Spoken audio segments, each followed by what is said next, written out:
Pre init discuss किया था, इसके बाद आता है इनिट। देखिए कल लास्ट लेक्चर के अंदर जब इस टॉपिक को स्टार्ट किया था तो हम लोगों ने कहा था कि ये सीक्वेंस है एक इवेंट्स की, एक के बाद एक कॉल होता जाएगा। मैंने आप लोगों को जर्नी की एग्जांपल दी थी, from Sargodha to Rawalpindi and Multan, या इस तरह कुछ आप किसी की एग्जांपल दी होगी। तो उसमें यह है, अगर हम लोग रियल लाइफ में देखें ना, तो सरगोदा जहाँ एंड होता है वहां से नेक्स्ट सिटी स्टार्ट हो जाता है। कोई भी ऐसा एक इंच भी नहीं होगा कि जो किसी सिटी के अंदर ना आता हो। जहाँ एक सिटी खत्म हुआ, कंट्रीज में भी देख लें, जहाँ एक कंट्री खत्म होता है दूसरा कंट्री स्टार्ट हो जाता है। तो इवेंट्स भी जो है हमारे वो इस तरह की हैं। जैसे ही एक इवेंट की एग्जीक्यूशन खत्म होती है, आपका जो सेकंड इवेंट है उसकी एग्जीक्यूशन जो है वो स्टार्ट हो जाती है। तो प्री इनिट जैसे ही एग्जीक्यूट होता है, उसका जैसे ही स्कोप जो है वो एंड होता है, आपके इनिट का स्कोप जो है वो स्टार्ट हो जाता है। तो प्री इनिट के अंदर हमने पढ़ा पोस्ट बैक चेक हो सकता है, डायनामिकली कंट्रोल क्रिएट हो सकते हैं, मास्टर पेज डायनामिकली सेट होता है, एंड आपका जो थीमिंग प्रॉपर्टीज हैं वो डायनामिकली उनका पढ़ा हम लोगों ने। एंड नेक्स्ट आता है इनिट। प्री इनिट, इनिट से पहले, देन इनिट आ गया। ये इवेंट कॉल होता है जैसे ही आपके कंट्रोल इनिशियलाइज हो चुके होते हैं। अब देखिए हमारे पास कोई भी कोड है, हमें नहीं पता वो कोड क्या करेगा, बट इन फ्यूचर प्रोजेक्ट बनाते हैं, हमारे पास कोई ऐसा कोड आता है जिसको मैंने तब कॉल करना है जैसे ही सारे कंट्रोल इनिशियलाइज हो जाते हैं। अब अगर तो मैंने लाइफ साइकिल पढ़ा ही नहीं है, मुझे पता ही नहीं है लाइफ साइकिल नाम की कोई चीज़ होती है, तो मैं कहूँगा ऐसी तो कोई स्टेज है ही नहीं कि जहाँ मैं इस अपने कोड को कॉल कर लूँ। बट अगर आपको लाइफ साइकिल का आइडिया है तो आपको पता है कि इनिट इवेंट के अंदर आपके कंट्रोल जो हैं वो इनिशियलाइज हो चुके होते हैं। तो आप अपने उस कोड को यहाँ लिख सकते हैं, यहाँ उस फंक्शन को कॉल कर सकते हैं। वो कोड कौन सा होगा, वो फंक्शन कौन सा होगा, हमें नहीं आइडिया अभी। बट अगर इस तरह का कोई कोड है जिसकी रिक्वायरमेंट ये है कि मैंने उसको तब कॉल करना है जब कंट्रोल जैसे ही इनिशियलाइज होते हैं, मैं इस कोड को कॉल कर लूँ, तो मैं इसको सिंपली कहाँ कॉल करूँगा, इनिट के अंदर।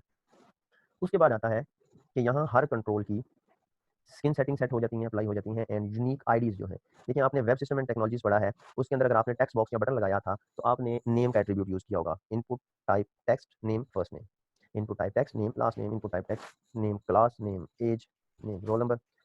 डॉट नेट के अंदर नेम का एट्रीब्यूट आपको नहीं मिलता। अगर आप वेब सर्वर मतलब वेब पेज बनाया है, उसके ऊपर सर्वर साइड का कंट्रोल लगाते हैं, तो आपको नेम का एट्रीब्यूट नहीं मिलता, बट जो एट्रीब्यूट मिलता है वो मिलता है आईडी का। आपको वेब में जो आपने कंट्रोल लगाए ना, उनमें नेम एंड आईडी दोनों के होते हैं, बट यहाँ आपने जो यूज करना है वो आईडी का करना है, and ID must be unique. मतलब हम इस तरह निकाल सकते हैं कि दो टेक्स्ट बॉक्स लगाए हैं, दोनों को सेम आईडी दे दी, या एक टेक्स्ट बॉक्स लगाया है एक बटन लगाया है, दोनों को सेम आईडी दे दी। टेक्स्ट बॉक्स है एंड बटन है या दूसरा टेक्स्ट बॉक्स है, हर एक की आईडी जो है वो यूनिक होनी चाहिए, वरना रन टाइम पे एरर आएगा। अब यहाँ वो ये बता रहा है कि यहाँ यूनिक आईडी सेट हो जाती हैं। अब एक कॉमन सेंस का क्वेश्चन ये है, मतलब वो कहता है कि मैं यूनिक आईडी सेट कर देता हूँ। देखिए अगर मैं आप लोगों को बुक्स की कैटलॉग देता हूँ, लेट्स 10 या 50 बुक देता हूँ, मैं आप लोगों को बुक्स दे रहा हूँ, और वो मैं आपको ये बताता हूँ कि ये बुक्स अल्फाबेटिकली असेंडिंग ऑर्डर में सॉर्टेड है, अल्फाबेटिकली असेंडिंग ऑर्डर में, और मैं आपको कहता हूँ कि ये बुक्स ले जाएं और इनको अल्फाबेटिकली असेंडिंग ऑर्डर में सॉर्ट कर दें। तो मैं आपको कोई काम करने के लिए दे रहा हूँ? नहीं दे रहा। मैं आपको खुद बता रहा हूँ कि ये बुक्स अल्फाबेटिकली असेंडिंग ऑर्डर में सॉर्ट हैं, आप इनको ले जाएं और आप इनको अल्फाबेटिकली असेंडिंग ऑर्डर में सॉर्ट कर दें। तो मैं तो एक्चुअली आपको कोई काम दे ही नहीं रहा, मैंने तो आप लोगों को खुद से ही सॉर्ट करके दी है। तो जब डॉट नेट के अंदर ये रिस्ट्रिक्शन है कि आईडी यूनिक हो तो ही पेज चलता है, अगर आईडी यूनिक ना हो तो पेज नहीं चलता। तो मतलब पहली बात तो यह कि पेज चला ही तब जब आईडी यूनिक मैंने दी। तो फिर ये कौन सी आईडी यूनिक करता है? तो एक्चुअली हम लोगों ने प्री इनिट के अंदर पढ़ा कि डायनामिकली कंट्रोल क्रिएट होते हैं। देखिए जो कंट्रोल तो स्टैटिकली लगा, इनपुट टाइप लगा के या वेब सर्वर का कंट्रोल लगाया, उसको तो वो रन होने नहीं देगा जब तक यूनिक नहीं होगी। बट जो कोड के थ्रू बन रहे हैं कंट्रोल, लेट्स सपोज मैंने दो कंट्रोल लगाए या तीन टेक्स्ट बॉक्सेस लगाए और लूप से लगाए, और मैंने क्या किया, लूप के अंदर जो आईडी का पार्ट है स्टैटिक आईडी सबको दे दी, एक ही आईडी तीनों को।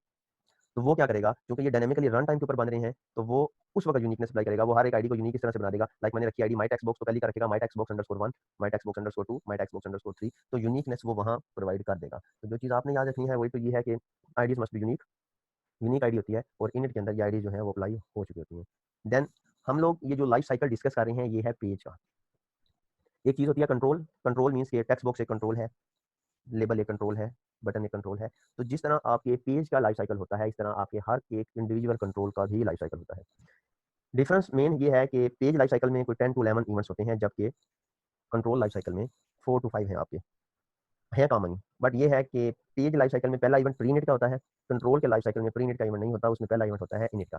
देखिए जब हम लोग किसी पेज को कॉल करते हैं तो उसका लाइफ साइकिल चलता है, जैसे पेज का लाइफ साइकिल चलता है, अगर 10 कंट्रोल लगाए हुए हैं, 10 बटन है या 10 टेक्स्ट बॉक्स है, तो 10 के 10 कंट्रोल्स का भी लाइफ साइकिल उसी टाइम चलेगा। अब सारी की सारी चीज़ें चल रही हैं तो कोई चीज़ पहले चलेगी, कोई चीज़ बाद में चलेगी। तो कंट्रोल का इनिट का इवेंट पहले कॉल होता है, आपके पेज का इनिट का इवेंट बाद में कॉल होता है। क्योंकि पेज जब लोड हो रहा है तो दोनों लाइफ साइकिल चल रही हैं, कंट्रोल्स की भी चल रही हैं, पेज की भी चल रही हैं। हमारा फोकस पेज पे ही है, बट आपको पता होना चाहिए कि कंट्रोल का लाइफ साइकिल भी होता है, उसका भी इनिट का इवेंट होता है। कंट्रोल एंड पेज दोनों में इनिट का इवेंट है, बट पहले कौन सा कॉल होता है, कंट्रोल का, उसके बाद कॉल होता है पेज का। ठीक हो गया। एंड देखिए स्क्रीन सेटिंग लास्ट कौन सी होती है? 4 to 5 होंगे। आप स्किन सेटिंग इसमें कहाँ आपने, अच्छा ये ऊपर वाला स्किन सेटिंग, स्किन की सेटिंग वही है आपकी जो लास्ट वाले में कहा ना, वो थीम, यस सर। थीम की सेटिंग तो वो यहाँ अप्लाई हो चुकी होती है। जो भी आपने सेटिंग की ना पिछले वाले में रीड वगैरह की है, जो उसकी प्रॉपर्टी चेंज करनी है, वो थीम की सेटिंग जो है वो यहाँ अप्लाई हो चुकी होती है। थीम स्किन्स दोनों एक ही चीज़ के टू डिफरेंट नेम्स हैं। एक और बच्चे ने क्वेश्चन पूछा था, वो आवाज़ नहीं समझ लगी, क्या पूछा?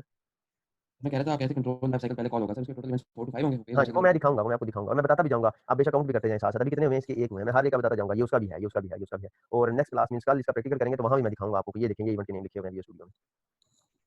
ठीक हो गया? अच्छा, उसके बाद लास्ट है जी कि आपने अगर कंट्रोल्स की प्रॉपर्टीज़ को रीड करना है या इनिशियलाइज़ करना है तो वो भी आप यहाँ कर सकते हैं, ठीक है? ये 4 पॉइंट्स थे जो इसमें कर सकते हैं कि जैसे ही इनिशियलाइज़ हो चुके होते हैं कंट्रोल तो ये कॉल होता है, यूनिक आईडी सेट होती है और आईडी हमेशा यूनिक ही रखनी है। उसके अलावा इनिट का इवेंट आपके कंट्रोल का भी होता है, आपके पेज का भी होता है, कंट्रोल के पहले कॉल होता है। यानी 10 कंट्रोल लगे हुए हैं ना, तो 10 पहले वो कॉल होंगे, 11वें नंबर पे आपका ये कॉल होगा। वो जितने भी हैं उनके पहले कॉल होंगे, उसके बाद पेज का होगा और देन रीड कर सकते हैं कंट्रोल्स की प्रॉपर्टीज़ को। ये था इनिट, पहला था प्री इनिट, इनिट से पहले, देन एक्चुअल इनिट आ गया मीन जिसको इनिट कहते हैं, देन आ गया इनिट कंप्लीट। इनिट कंप्लीट मतलब लास्ट इवेंट होगा इनिट का। इनिट के अंदर ये पढ़ा कि यहाँ सारे के सारे कंट्रोल इनिशियलाइज़ हो चुके होते हैं। अगर तो कोई ऐसी कंडीशन है कि जैसे सिर्फ अभी कंट्रोल इनिशियलाइज़ हुए हों, तो मैंने वो कोड कॉल करना है, तो उसको कॉल कर सकते हैं इनिट के अंदर। बट अगर आपकी रिक्वायरमेंट ये हो कि पेज भी इनिशियलाइज़ हो चुका हो और उसके कंट्रोल भी इनिशियलाइज़ हो चुके हों, तो वो कोड आप फिर इनिट कंप्लीट के अंदर करते हो। क्योंकि इनिट में जस्ट कंट्रोल इनिशियलाइज़ हुआ होता है, बट इनिट कंप्लीट के अंदर पेज भी इनिशियलाइज़ हो जाता है और आपका कंट्रोल भी जो है, जितने भी लगे हैं, वो सारे के सारे इनिशियलाइज़ हो चुके होते हैं। तो अगर इस तरह की कोई कंडीशन है, तो वो आप उसको यहाँ कॉल कर सकते हो। नेक्स्ट चीज़ आती है कि यहाँ अभी ना व्यू स्टेट लोड नहीं हुई होती और हम व्यू स्टेट के अंदर चेंजेस कर सकते हैं। इस चीज़ को ज़रा अच्छे से समझना है, कन्फ्यूजन हो तो पूछना है। देखिए, आप लोग अगर कोई फॉर्म फिल करते हो, मतलब first name, last name, roll number, class, gender, जो भी और इन्फॉर्मेशन है वो फिल करते हो। आप बटन प्रेस करते हो, नीचे बटन लगा हुआ है सेव का। वो बटन पोस्ट बैक करता है, सर्वर के पास जाएगा, वहाँ से रिक्वेस्ट वापस लेके आएगा एंड रिस्पॉन्स आप प्रोग्रामर ने प्रिंट किया हुआ है कि रिकॉर्ड इंसर्टेड सक्सेसफुली या व्हाटएवर जो भी है।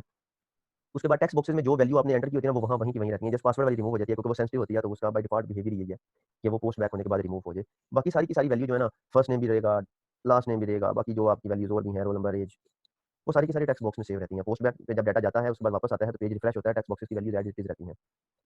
देखें, जब आप पेज को फर्स्ट टाइम कॉल करते हो, तो टेक्स्ट बॉक्सेस होते हैं एम्प्टी।